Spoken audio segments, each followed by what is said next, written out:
Hello again, everyone. Welcome to Rome Business RadioX. I am Roger Manus, and this is Talking Jobs with Etowah Employment. We are joined by Etowah Employment CEO Leighton Roberts. Leighton, how are you? Good, Roger. How are you? I am fantastic, and we're going to talk a little jobs and workforce in the Rome, Georgia, Northwest Georgia area, which is what Rome Business Radio is about, and specifically your show. If you would, we've got a couple of guests in studio here today. Guests of yours, would you please introduce them? I will. We are very happy to have our friends over at F&P Georgia, Nat Massey, who is the Senior HR Manager, as well as Jennifer Cole, who is the Manager of HR. Yes? So welcome, guys. Oh, thank you very much. Thanks. Happy to be here. Good. How are you? Don't be nervous. It's just a conversation. This is good, actually, because you are, this is obviously a podcast, not visuals, but you are both wearing shirts, F&P America shirts with your names on them. So I cannot forget, it's Nat and Jennifer. I'm Roger. Nice to meet you. Yeah, everybody in our company wears the same sexy uniforms, top to bottom. So, well, let's get the ball rolling a little bit because you guys, F&P, you know, it's not a retail thing. What do you guys do? Nat, let's start with you. sure, thank you. Excuse me. F&P Georgia is a subsidiary of F-Tech, and we're a Tier 1 manufacturer to the auto industry. Tier 1 means we supply straight to the auto manufacturers. We supply parts to Honda and Nissan, and other plants supply to people like Tesla and GM and stuff like that. But our plant, we do Nissan and Honda. We've been around since 2000. We make primarily the suspension components. So on your Honda, the part that the front wheels hook to and the engine sits in, we make the engine cradle, which is a major structural component.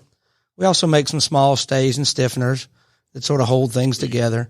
And then tangentially, our company's gotten involved in brake pedals. We make brake pedals, which are in most Hondas and Nissans. You'll see our brake pedals. So, Jennifer, with it being – you guys are a global company, but you're not retail, which is why it might not roll off people's tongue because you don't have to brand. What are the unique challenges with that? With, you know, is it important that you let people know what you do, or is it just let's do our thing in house? Absolutely. Absolutely. It is important that we let everyone know what we do and that they understand how important what we make is, because our parts, you know, save lives. Sure. And I think that's pretty important. Leighton, what is Etowah Employment's relationship with F&P? We are friends. We don't do business. I've known Jennifer for several years now. Yes. And this is my first meeting with Nat. In fact, we had a conversation over the phone, and they graciously accepted to do our podcast. So no business relationship, only business friends. Sure, but that's part of what Rome Business Radio is about, and talking jobs with Etowah Employment, so we can discuss the business community of Rome and Northwest Georgia. How many employees do you have over there at F&P? Currently, we have 607 total employees. We have 125 temps. And we have 398 full-time employees.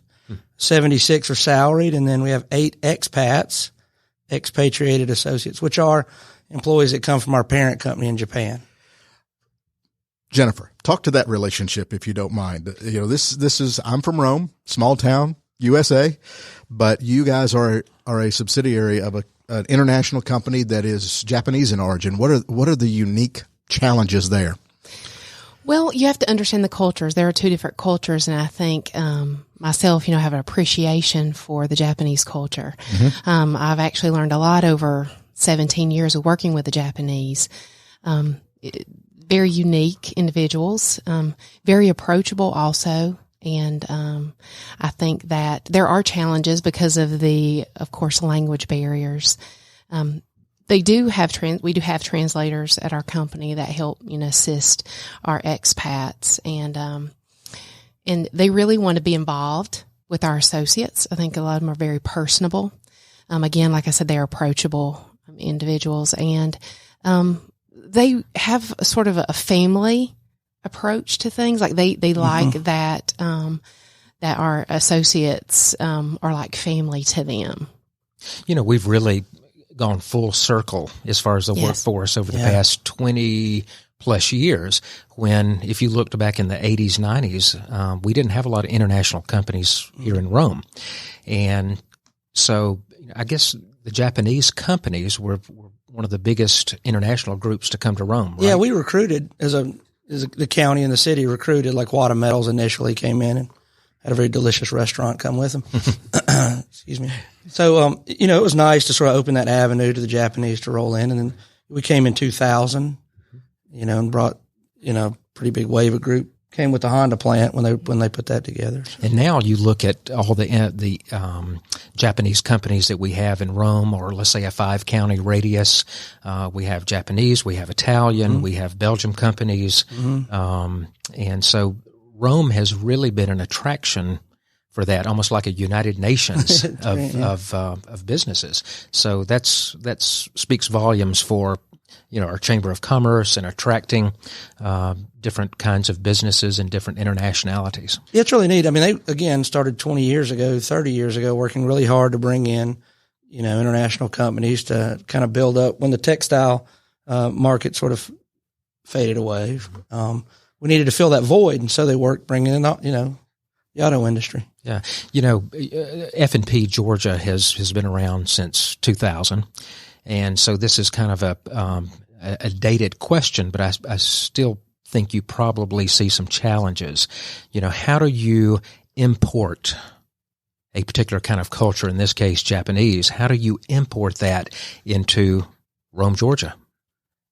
What are some challenges? I don't know that there are any real difficult challenges to surmount. I mean, they're, the Japanese culture, they're people like we are. They're passionate about their jobs. They care about their families. We always sort of made comment or laughed about the movie Gung Ho. Roger, you brought that up earlier as your segue. If you don't know who Michael Keaton is, Google him.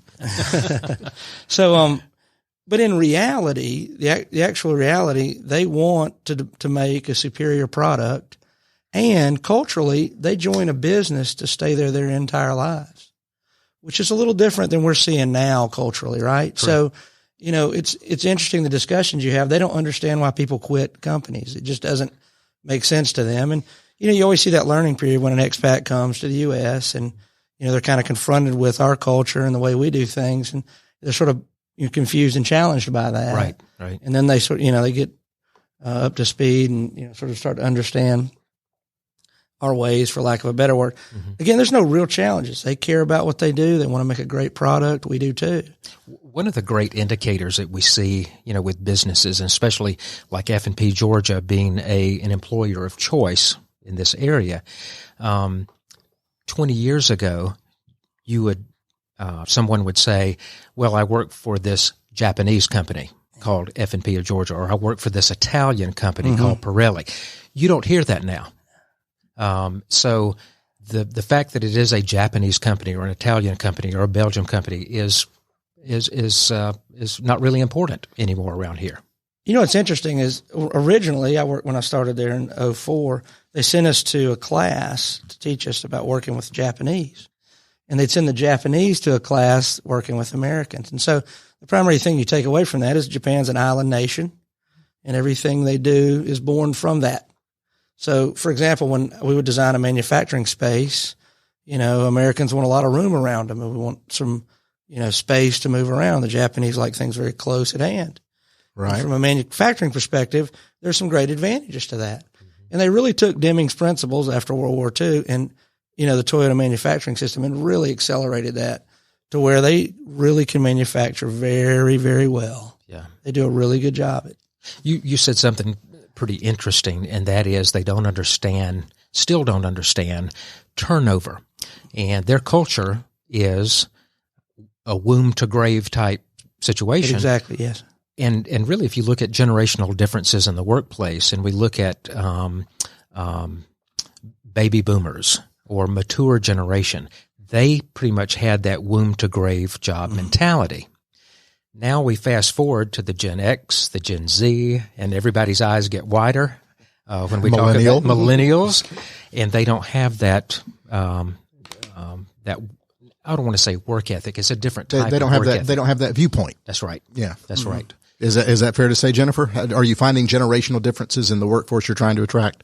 Absolutely, and we're pretty diverse. And I think it's fair to say, and Nat can correct me, but even in the Japanese culture, like some of our translators who are in the Gen X or the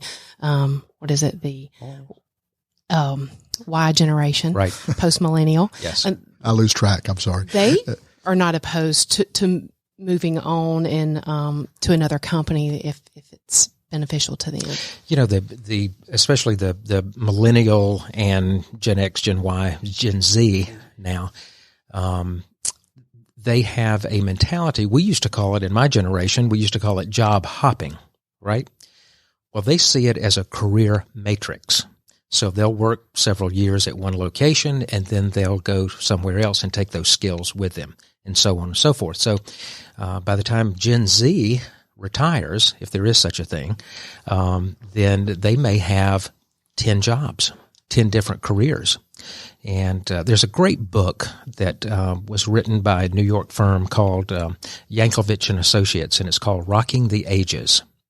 And it talks about each one of these different workforces, from mature to now Gen Z, and what motivates them to succeed. It's a great book, wonderful book. What do you guys find motivates the younger generations? Well, I think we have to be definitely more creative. I think they like to have time as far as on their phone, Wi-Fi, passwords in the cafeteria. Those are things that motivate me. And how does the Japanese culture feel about having flexibility? phones? They don't mind the phones, just not out on the Not on the production floor. Yes, Yeah. you know, safety is of course important. Sure. So we drive that culture, you know, as far as. And also culturally, the Japanese really want to make their workforce happy. I mean, they spend a lot of time and energy. What do we need to do to make these guys happy? And they give us a lot of latitude in that. For example, you know, we play various radio stations in the cafeteria during breaks all day long, pretty much. And you know, again, they have What Wi-Fi about passwords. podcasts? Do you do podcasts in the break room? We will going forward. We'll have podcasts, particularly this one. Definitely. It's going to play on a loop. Did that sound self-serving? I like it. Okay. Well, depending on how this one goes, we'll play it in a loop. If not, maybe not. So again, you know, it's that kind of thing. When I was this takes me back a little bit. When I got out of college, they said that you'll have 3 jobs in your career. I'm a little older than the average bear. So I got out in 93.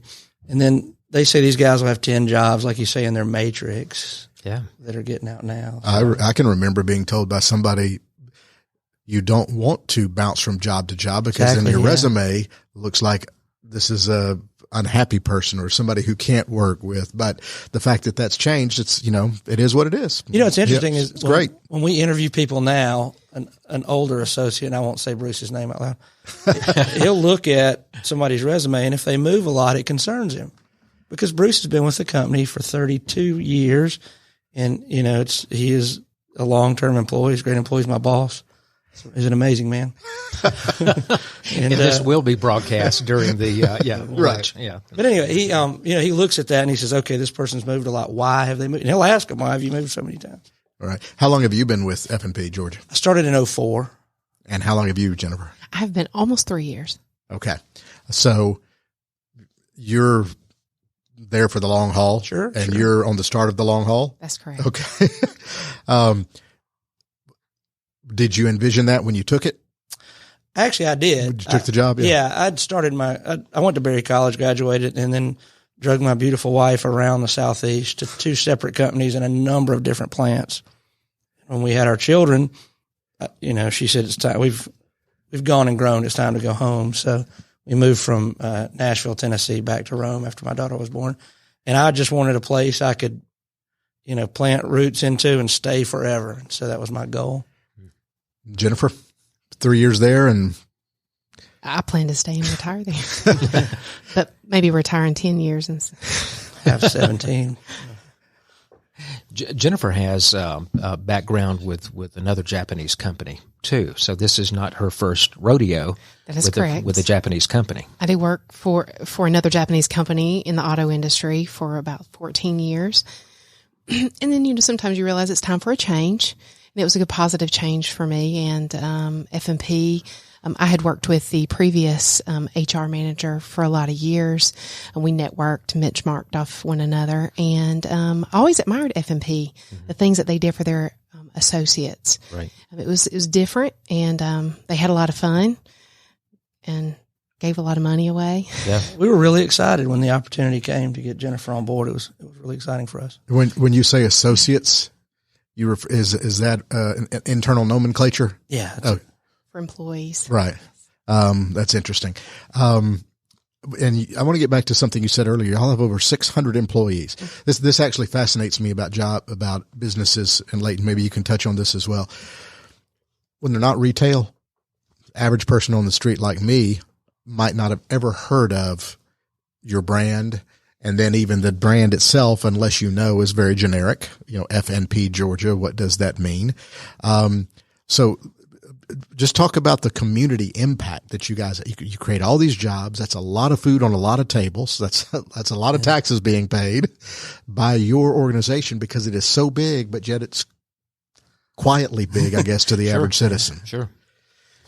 Well, one of the things that we notice, especially in this area, let's say a 5-county area, is how many people are actually working at, Roger, to your point, these quiet organizations, and the impact. I mean, this would be a great question for the Chamber of Commerce.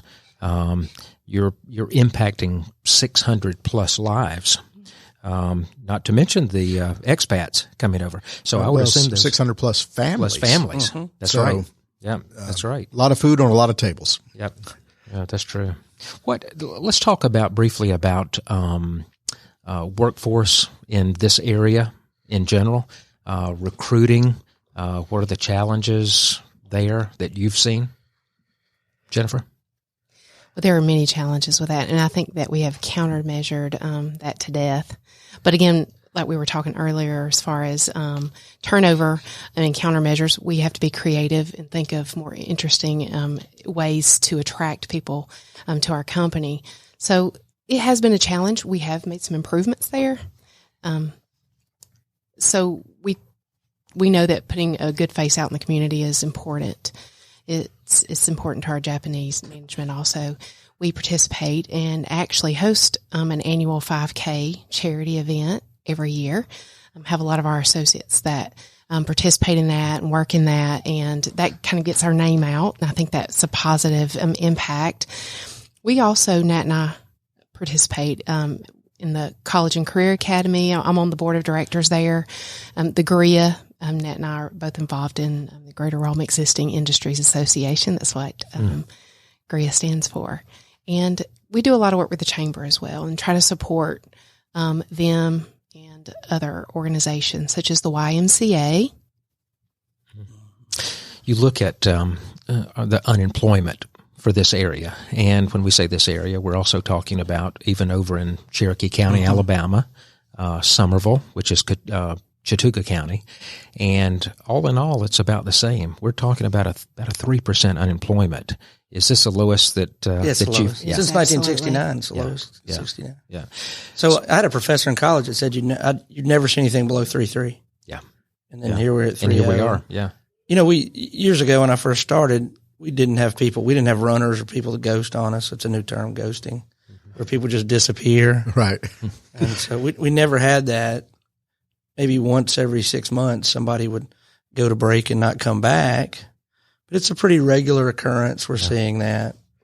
And I think as I talk to other HR and manufacturing professionals, they're seeing that as well. Folks just aren't satisfied with what they're doing, and so then they get in their car and drive away. And what's interesting when we say 3% unemployment, there are a lot of people who share this same theory that if you have a 3% unemployment in an area, then perhaps half of those of that 3% really don't want to work. No, they don't. Yeah. So then you're left with a 1.5 unemployment, which is really, really low. The fact. Yeah.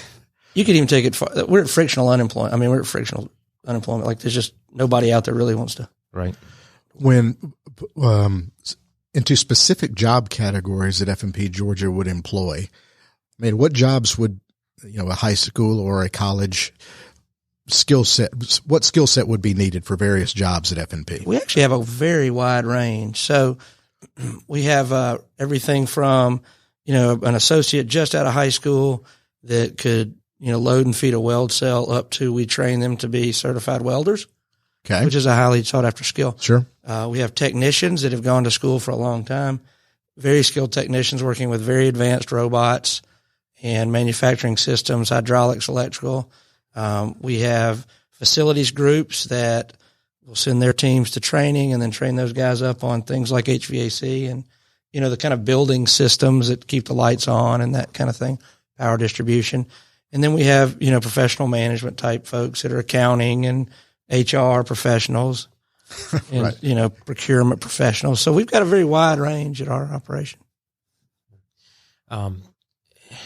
Jennifer, one of the things that F&P differs, I think, with other companies in this area is the onboarding process, physicals, things of that nature. Can you talk a little bit about what it takes to onboard a new employee? Sure.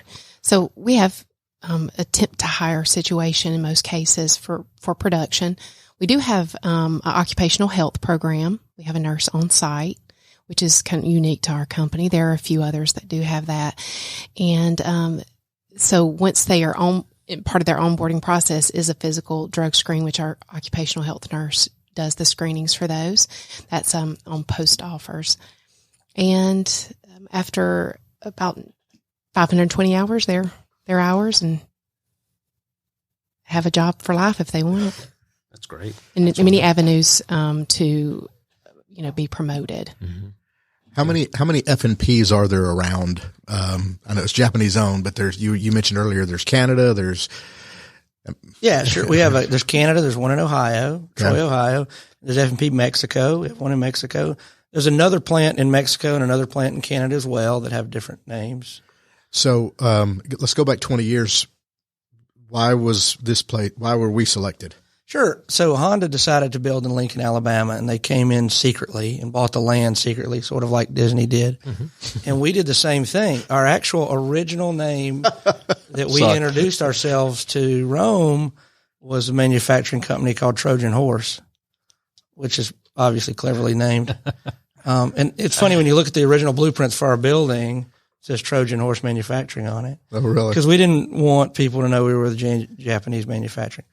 I don't know that really would have mattered. I think that the chamber and the folks in Floyd County would be more than happy to have us no matter what our name was. So Rome was, just a wonderful community.